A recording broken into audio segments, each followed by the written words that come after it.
Good morning, everyone. It's November 27th, and we're back to business. Welcome, everybody, to our Italk project, international talk about language knowledge. Today's interviewee is John Lehmann, chemical engineer. Good morning, John. We would like you to introduce yourself in a few words for us, please. Yeah, absolutely. Hello, everybody.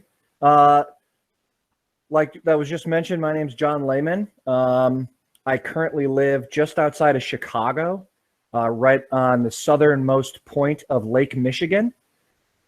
I have been out of my engineering school for about 5 years now.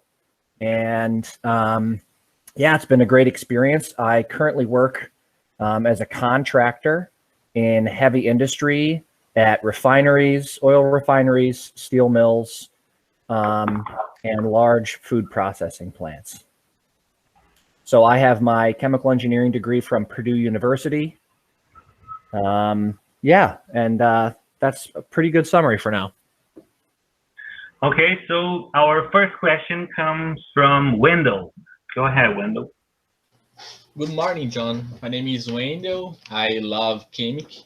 And my question is the process of treating the river water expensive? Yeah, that's a good question. When it comes to, in the water treatment industry that I work in, there are really three main areas. One has to do with steam production. The second has to do with cooling water over cooling towers, and the third is wastewater treatment. And it's certainly a decent part of any manufacturer's budget, ensuring that they are treating the water properly and discharging water responsibly.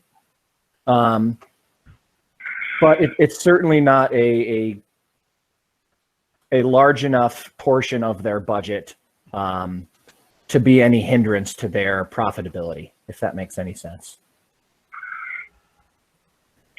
Do you have any estimates of how much money is necessary to produce a liter of water, let's say? Yeah, let me do a real quick, let's see here. So on any given day, they use about 30 million gallons of water they discharge. So if I were to do 30 million times 365 days a year, and we charge them, okay. So it's less than 0.3 cents per gallon is what they pay my company to help them discharge their water. And that is more of an operational cost. If you include overhead of actually building the facilities, I wouldn't have a figure for that. So okay. on any given year, they produce, they discharge over, over 1 billion gallons of water, and they pay us about $3 million a year to oversee that. Marcelo, can I make one more question? Sure. How day for the cleaner water is fast for treating water? Could you rephrase that? Not sure I quite understand. In the process of treating the river water, it's fast or yeah. So, if to put it in this way, as soon as the water enters or leaves the process, it takes about 8 to 12 hours for it to go into the river. Yeah. So for very fast. Yeah. So for that 8 to so if you want to put it as it spends about 12 hours in the process of being treated before it's discharged. Okay, thank you. Yep. Okay, our next question comes from Felipe. Go ahead, Felipe. So hello, I'm Felipe. Morning. And my question is, with the online chemical engineering course, could we be able to be referred to an internship? And if so, could we develop industrial projects? I would say that there are certainly plenty of opportunities for internships and learning opportunities, no matter what your chemical engineering education looks like. There is definitely a shortage of qualified chemical engineers out there, and there are plenty of opportunities in this sphere. So internships, I mean, currently, obviously that with the pandemic going on, there's, everybody's budgets are tighter. So there's probably a little bit less, but there are certainly opportunities. I myself had 4 internships each of my summers outside of school. So they're definitely available, yes. Did I answer your question? And like if happen the internship, could you develop industrial project in that internship? Develop into what? Sorry. Industrial project. Yeah, certainly. In 2 of my internships, I worked. One of my short projects was actually working on getting the approval for the plant for environmental compliance. So I actually redesigned. So I guess a kind of tangent to that question is most internships here in the States, you are tied to a specific project. Yes. And that was going to vary depending on the company that you have your internship with. But I certainly had some excellent projects that I would say actually pushed me in the direction of water treatment. At the time before that internship, I really wasn't sure what I wanted to do. And because of the project I worked on, it pushed me in that direction. Okay, thank you. Yep, you're welcome. Great. Our next question comes from Acelina. Your turn, Acelina. Hi, nice to meet you. Nice to meet you. So, what is the labor market like for your profession? Is it easy or hard to get a job in your field of work? Yeah, like I mentioned with Felipe's question, there are plenty of opportunities with chemical engineers. And what's excellent with the chemical engineering degree is most people understand that even though your degree says chemical engineering, what that degree really shows to prospective employees and people is that you can learn quickly, that when you're put under stress and when you're challenged, that you can push through it and still learn. So really one of the greatest things with really any engineering degree is you don't really have to be an engineer, because the degree really teaches you more of a way of how to problem solve. And when you know how to problem solve, you can apply that to really any industry, any sector. Yeah. So plenty of opportunities if you're an engineer, really anywhere you want to go. Yeah, that's true. Thank you. Yep. Okay. Our next question comes from Lucas. Go ahead, Lucas. Hi, nice to meet you. Hi, Lucas. So, my question is, what is the most interesting part of being a chemical engineer? Yeah, that's a great question.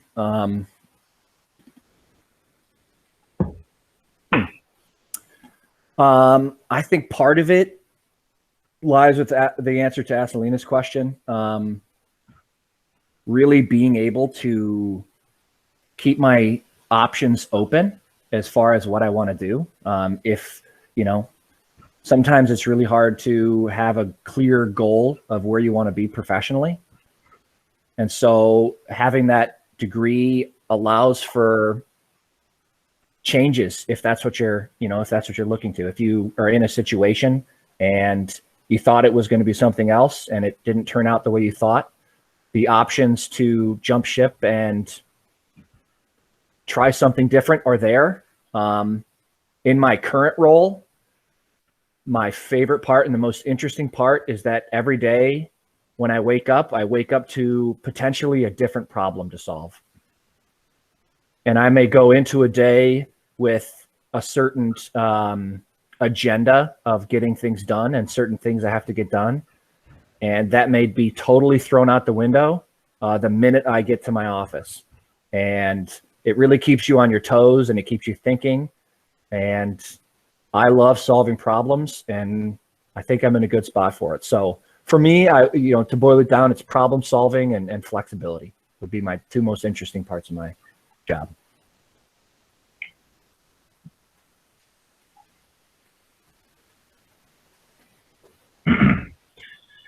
Okay. Now, Anna Sophia, you're up next. All right, thank you. So, hello, nice to meet you, John. Hello. It's a pleasure to be talking to you. And I would like to know, how does the water cleaning system work in the USA? Yeah, so I guess, is your question more specific to regulations or the engineering principles? I guess both, because I assumed that it's different from here in Brazil. So yeah, I mean, you could tell about both. Yeah, yeah, certainly. So I guess I'll start with sort of the broad level from a regulation perspective. And really since the mid 1970s, there's been increased focus here on the States of the principle essentially lies around, let's try and discharge the water from the process at a higher quality than we received it. And so some places do that very well. And, here in the States, there is federal regulation, but there's also state regulation. And so the federal regulation is typically more loose, while when it comes to state regulation, it really is a state-by-state situation. If you look at states like California and New York, they typically have much stricter water quality measurements. And part of that is due to, California, for instance, they often run into water shortage issues. So they really need to be careful about the water that is put back in their systems, because they really have to be efficient with it. States like my current state, Indiana, are a little bit less, or a little bit more loose with their regulations, because we have Lake Michigan, one of the largest freshwater lakes in the world. And so we have much more access to it, but we also have a responsibility to maintain this natural wonder that we have. So what you'll see with a state like Indiana is, because the regulations are a little bit less, there's actually a little bit more heavy industry concentrated here in Indiana than there would be in states with a little bit higher regulation. So there is a little bit of that back and forth. It's a tough balance between over-regulating and restricting industry, and the industry then being regulated enough to be responsible. So it's definitely a tough job from a regulation perspective, and that's why step-by-step changes are better than broad. Well, in my opinion, I would say step-by-step changes are better than more drastic measures. From a engineering perspective, water treatment systems are pretty universal across the world. a lot of it really boils down to precipitation and settling speeds.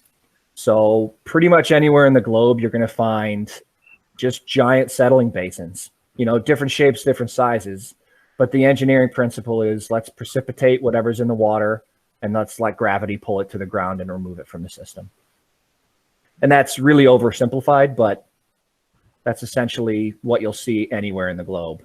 And it's good that you mentioned that, because when I was in school, I did a quick internship in Cusco, Peru, to kind of see the differences between the U.S., my current situation, and what was happening in Peru. And honestly, if you had told me that I was in Indiana, if you subtracted the mountains and made it really flat like it is here in Indiana, I would have told you that that plant that was in Cusco, Peru, was in my hometown.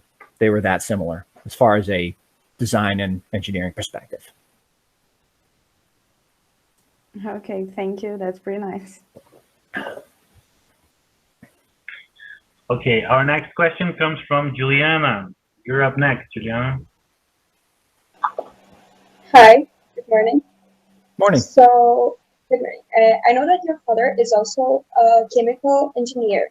So I would like to know if there was any influence from him when you choose your career. Excellent question. Yeah, I was, you know, and I was having a conversation with my brothers about this recently. I have been super fortunate to have parents who have had a lot of life experiences and were able to pass that on to me. And as much as I wanted to ignore my parents' advice, my dad's advice was specifically good. When I was considering what degree to get at university, I knew that I was leaving high school with, I was decent at mathematics and I really loved chemistry. And with that knowledge, I said, okay, I'm going to get a degree in chemistry. And my dad, having been a chemist for a decent portion of his life as well, basically flat out said, I know you, and most chemists are stuck in a lab, and that is not your personality. You're way too much of a social person to be stuck in a lab all day running samples. And so he said, well, if you like chemistry and you're not really sure what you want, try engineering, because as I mentioned earlier, and as I'm sure I'll mention again, one of the greatest things about an engineering degree is the flexibility, and what you learn from an engineering degree really translates to any market in any industry. So I'd say without my dad, I would be, without my dad's experience as an engineer, I certainly would have probably chosen the wrong degree, and I'd be in a different place. So I'm really grateful for that. I see, thank you. But I would like to ask another question about the Black Friday. This year with the whole pandemic, did anything change in the United States? Yeah, so, you know, the tricky thing about the United States is, you know, we are a nation of states, and it's, I would say yes. To answer the question, things have changed. To what degree they've changed really depends on where you live. My current state, things have changed, or I would say even my current location, things have changed pretty drastically.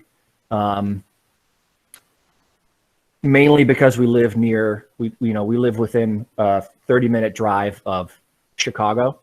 And so Chicago has a lot of influence over our area, and rightfully so. I would say if you were to go to a more rural area of America, life is pretty much as it was before the pandemic. And I think part of that is why we see here in the States continuing rise in cases and situations. So it gets a little political in that regard. but yeah, we are, we are a diverse nation, and it's tough to have everybody be on the same page with the same beliefs. So yes, things have changed. To what degree, it really depends on where you are, and how rural or how urban your setting is.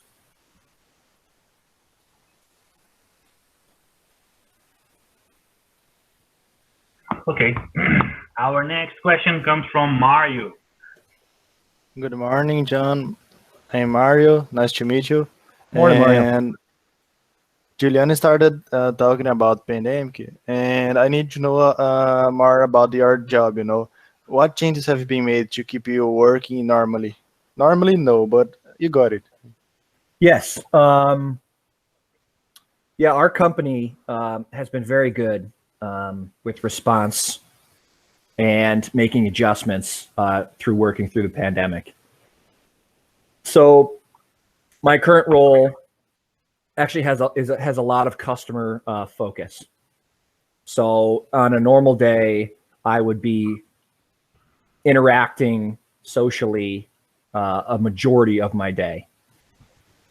So it has been a little bit more challenging to do that digitally, but we've all learned to adapt to make conference calls like this happen, and we all understand the difficulties of communicating this way. So setting that expectation with the people I work with, it was certainly important.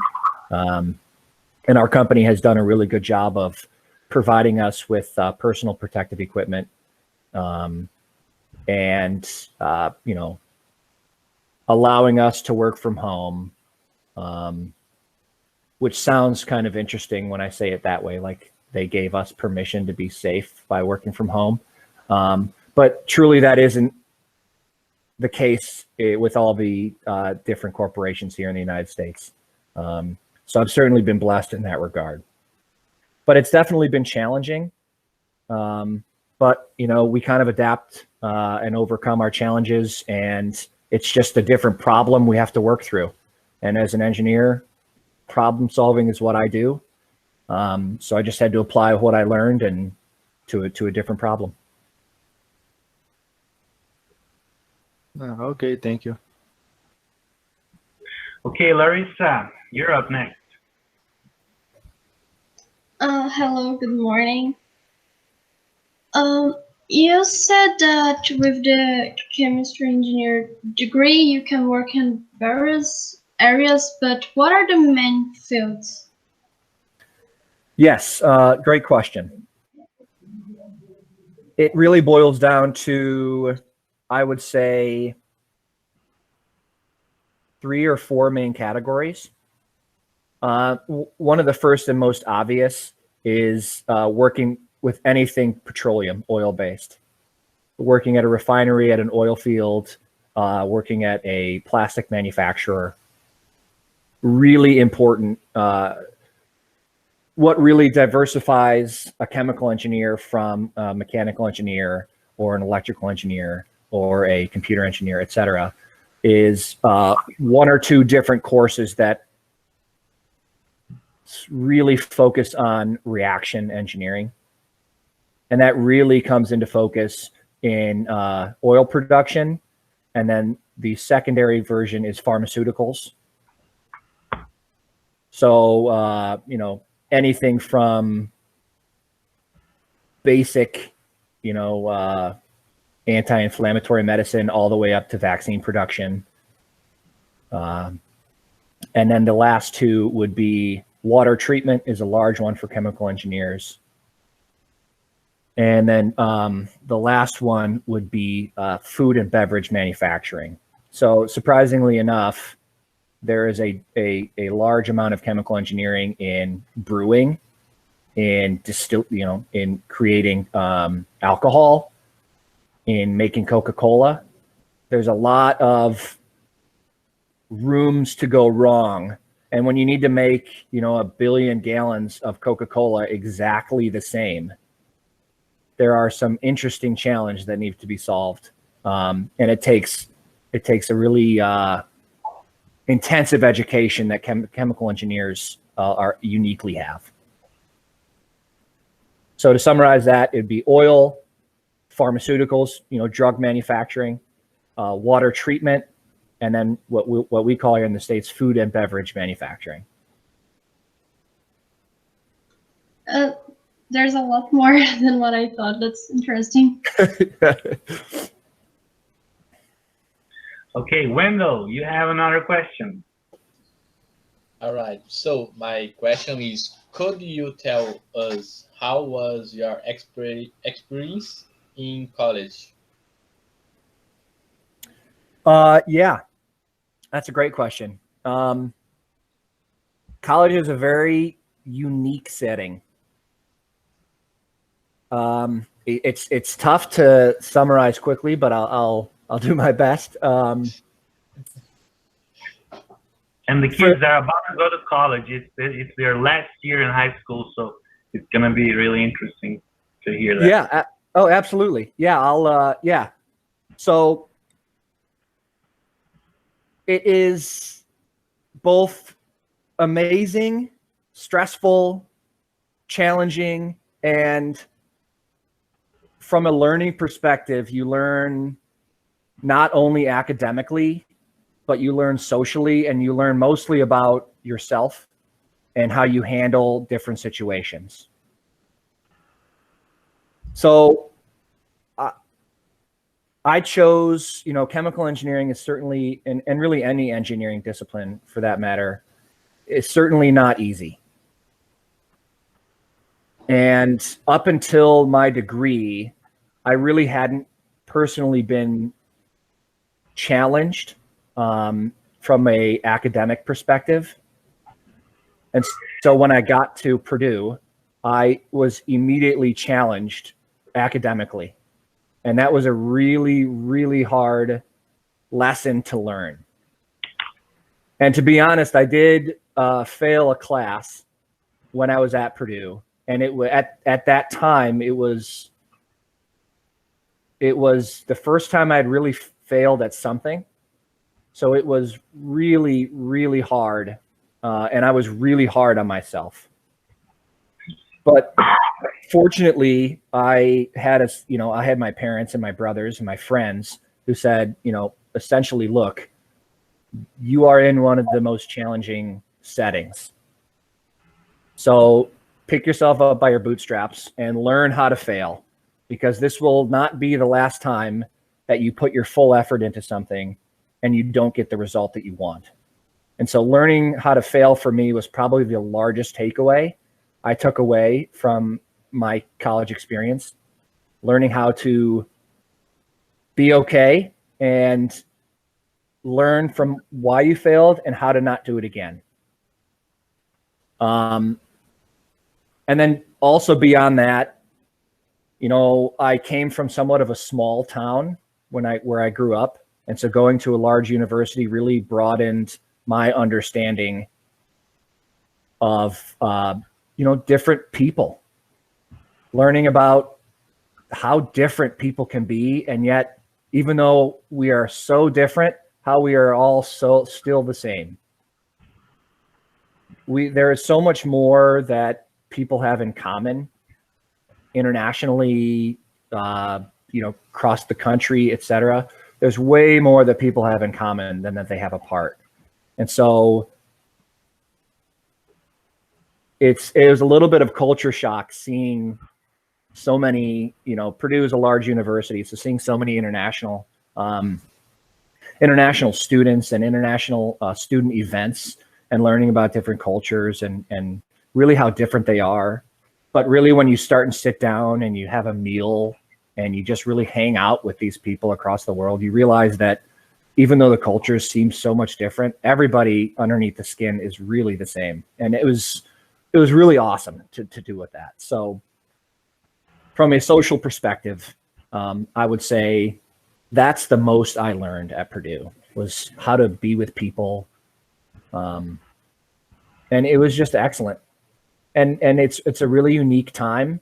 So take advantage of, as you guys go to your respective locations, take advantage of opportunities, whether they're educational, social, if they work with your hobbies, take advantage of them, because university is a lot more than just the classes you'll take and the degree that you'll get when you leave. You're going to learn a lot more about yourself, a lot more about other people, as well as a lot about the degree that you've chosen. So I hope I answered that pretty decently. Yeah, I like. And how university you make? Not sure What university? what university did I graduate from? Yeah. Purdue University. It's in Indiana as well. It is it's one of the, I think it's right now rated one of the top 10 engineering schools in the United States. It's an excellent school. I mean, I graduated there. I wouldn't have anything bad to say about it. But there are plenty of great, engineering schools across the country. So whether you want to go on the West Coast to California, the East Coast to New York, if you want to be stuck in 5 feet of snow up in Minnesota, or if you want to be down in Florida or in Texas, there's certainly a good school of any discipline really in any state, which is I think one of the unique things about the university system in the United States. There's really a bunch of options. So it might be a little tough to decide or to look through them all. But it's really hard to go wrong. Thank you. Great. Now, whoever wants to ask a question, raise your hand, please. You have a button there. Okay, Lucas, your turn. So, John, like you said, solving problems, it's part of your job, right? So my question is, have you ever got into a real complicated situation? Like if you didn't do anything, something real bad could happen? Yeah, actually, that's a great question. I'm trying to think of one great example.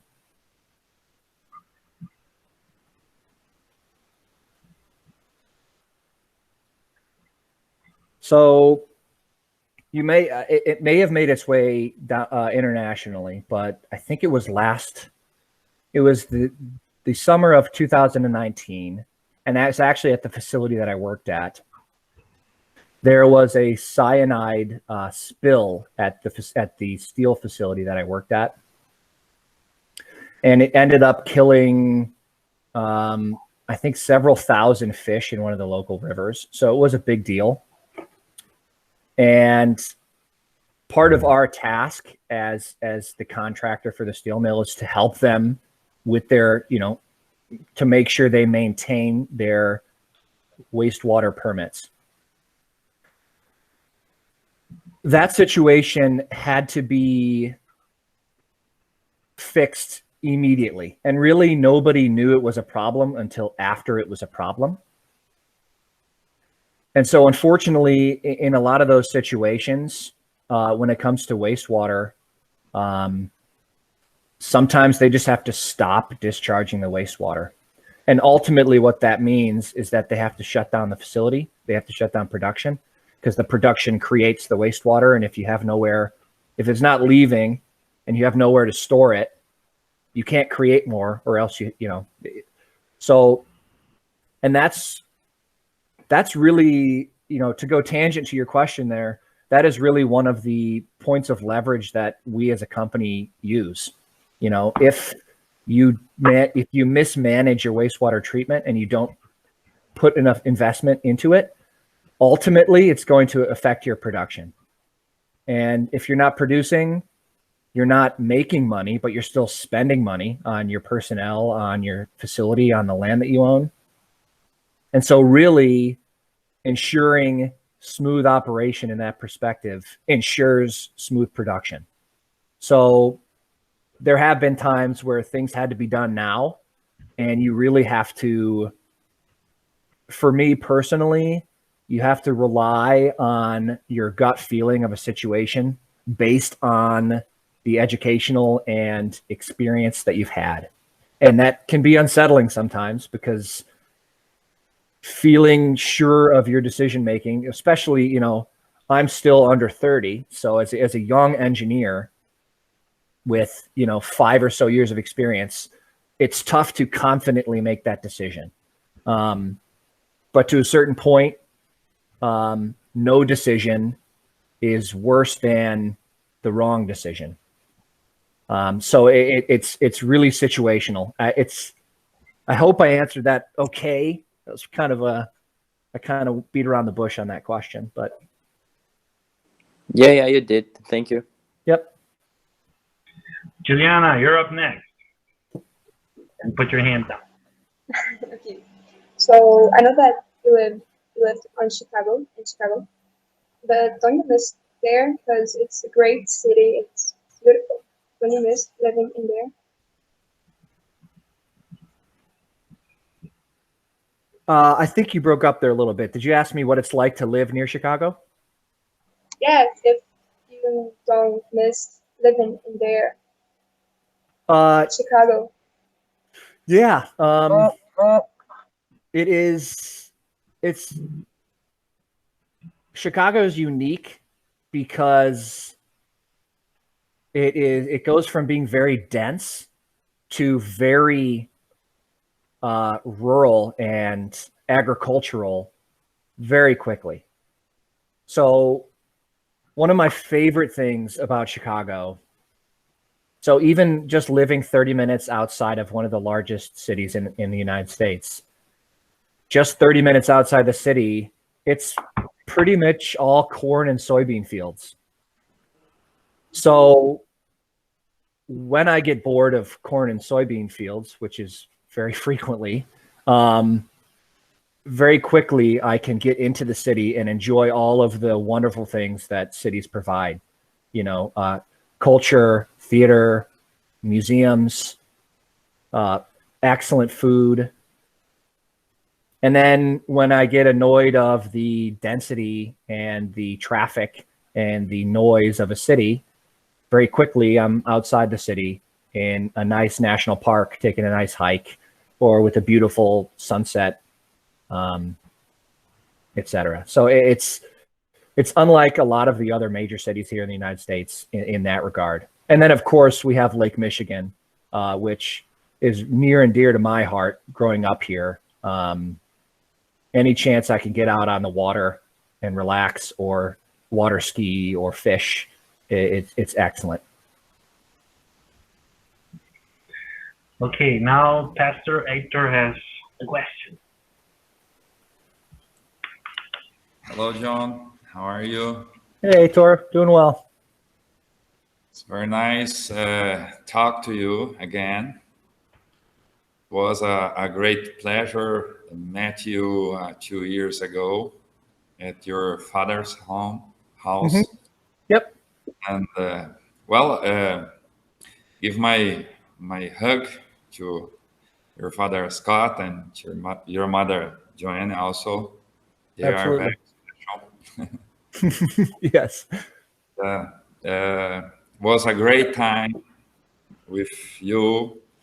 Last year, they received my family also. Mm-hmm.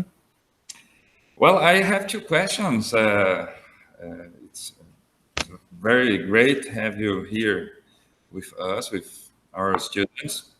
And I'd like to ask you 2 questions. The first one, did you have any exchange experience in your life, especially in high school or in college?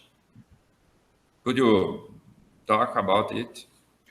Yeah, absolutely. So as you mentioned, I have been incredibly blessed to have my mother in my life. She is about the most universal global citizen that I've ever known. So in that regard, growing up, she took every opportunity to introduce culture to us as kids. So personally, I have not been a global traveler as much as the global travelers have come into our lives. We, the first and most notable, and I'll call him my brother because we became super close in his time in the States. We had my junior year of high school, we had a foreign exchange student from Germany come live with us for a little over a year. And that's really the first time, as I mentioned earlier, that I learned how different people can be, and yet how similar we are. And it's such a weird situation, and it was really wonderful to learn that. I had so much to learn from a different culture at that time in my life. You know, I was 17 at the time, so I was becoming fully independent, and, you know, my parents were annoying me and telling me to do stuff that I knew better than they did, but I really didn't. And bringing that, you know, bringing Matis from Germany into my life was a great check to say, okay, one, you don't really understand the world as much as you think you do. And two, even though you don't understand the world, and it's more similar than you think. You know, I'll say it again. It's really heartwarming to know that how different people are, yet how close, you know, how easily relatable people can be. So that was most notably the amount of exchange experience I had in my life. The first time I actually went somewhere else, like I mentioned, I did about a month where I traveled around Peru, studying how they managed water as well. And that was really eye-opening to see from a infrastructure standpoint how different it was, and how they still had very similar challenges to what we had. Yeah, that was really eye-opening as well, and I'm really glad I did that. I would encourage anybody to spend some time abroad, and kind of embrace the challenge and the scariness of not understanding the local culture, or really even fully understanding the language, because it is a great experience, and that actually led to my first job position as well. They actually told me that what differentiated me as a candidate was the fact that I had a little bit of global experience in water treatment. So diversity of thought is, probably within the last 5 or 10 years here in the States, has become an increasingly attractive attribute for candidates. So let's challenge the status quo, or the thought that, oh, well, this is how we've done this process the last 30 years. Let's challenge that thought, because it's likely there's a better way to do it. So, you know, I've had a good amount of international experience coming to me, but a little bit less of me going to it. So it's really great, and I hope to continue fostering, you know, that kind of relationship. Even doing stuff like this is excellent. Thank you about this. And if I am sure you and your family received students from other parts of the world during a lot of years. Is it true? Yeah. Yeah. Could you yeah. talk about this? How is receive different people in your house and live with them? Yeah. So, I mentioned my brother in quotation marks, Matis. But we also we fostered a young girl from South Korea for a month or two. My parents sponsored a university student from Kenya, as well as a graduate student from Romania.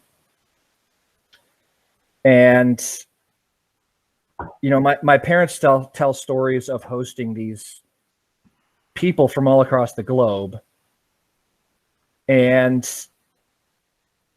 what they always say first is how it takes about a week or two for the person to really absorb it all and to really start becoming who they actually are. So for 2 weeks, it's sort of a shock and it feels like you're in a dream. And so you don't really act like yourself. So you may be really quiet when in reality you're this really funny person and you're really extroverted. But for those couple of weeks, you are just absorbing everything and everything is new. Most notably, my mom tells a story of when Mercy from Kenya came to the United States, and she turned on the shower and it was immediately hot water. And to her, it was like impossible.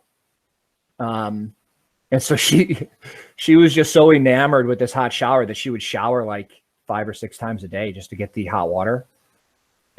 And, my parents thought at first, like, this poor girl, she can't shower. But then, as she opened up, it was more of just like the abundance of amenities. She thought she'd never get it again, so she had to get it all in when she could right away. And my mom and Mercy now are really, and she's back in Nairobi now in Kenya, but they are still really close, and they still exchange emails and phone calls via WhatsApp all the time.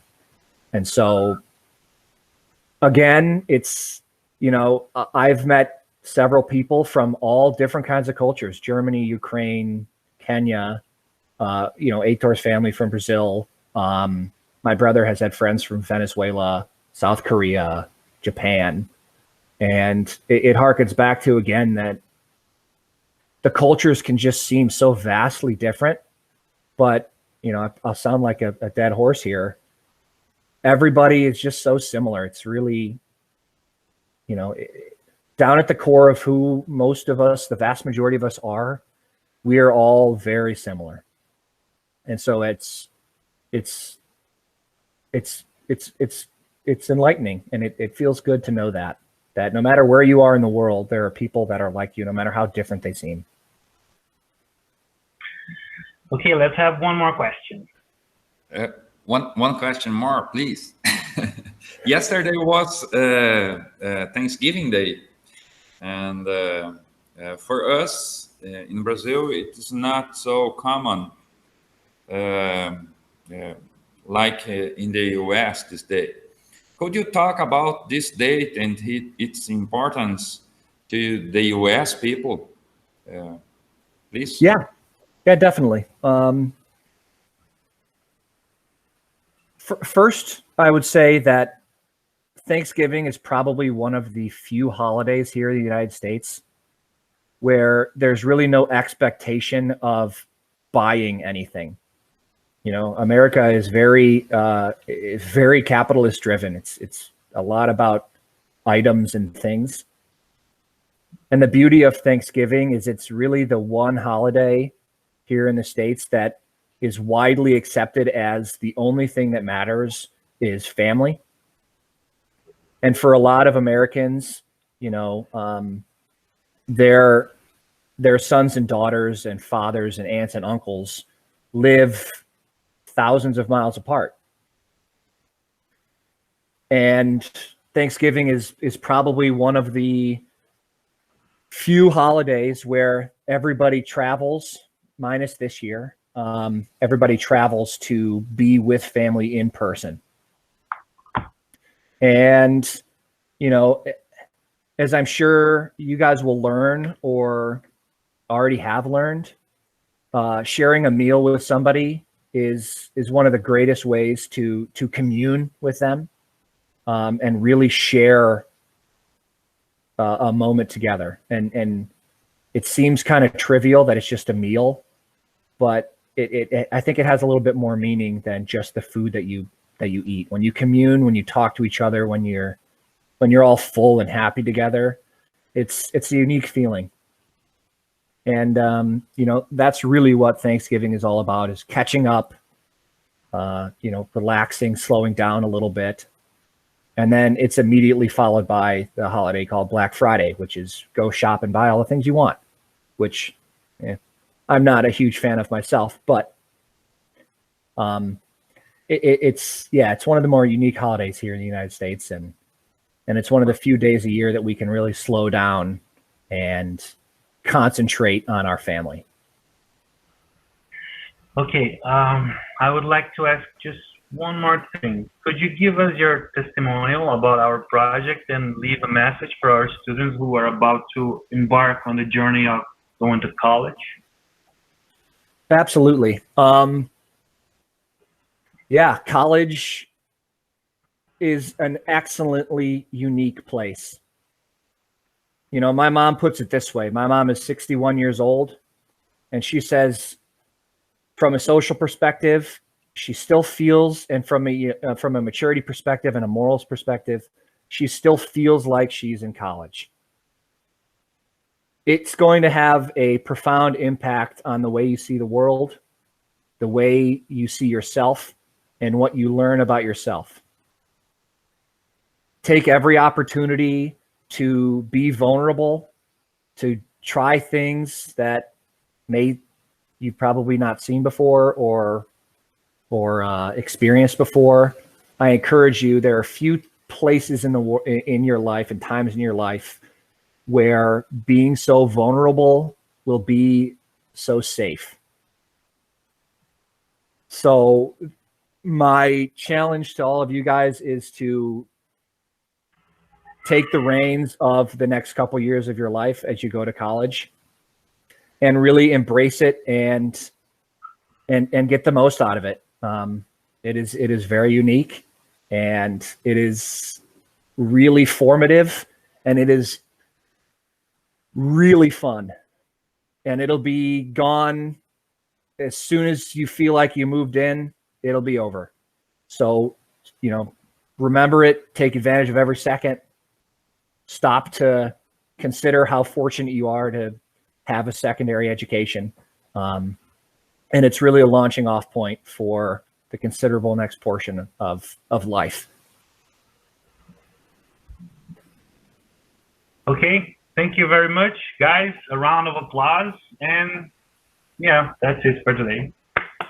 Thank you very much, Thank you. Thank you. Yeah, thank you guys. Thank you. If you have any more questions, you can reach out via email. I'd be happy to answer them. Yeah.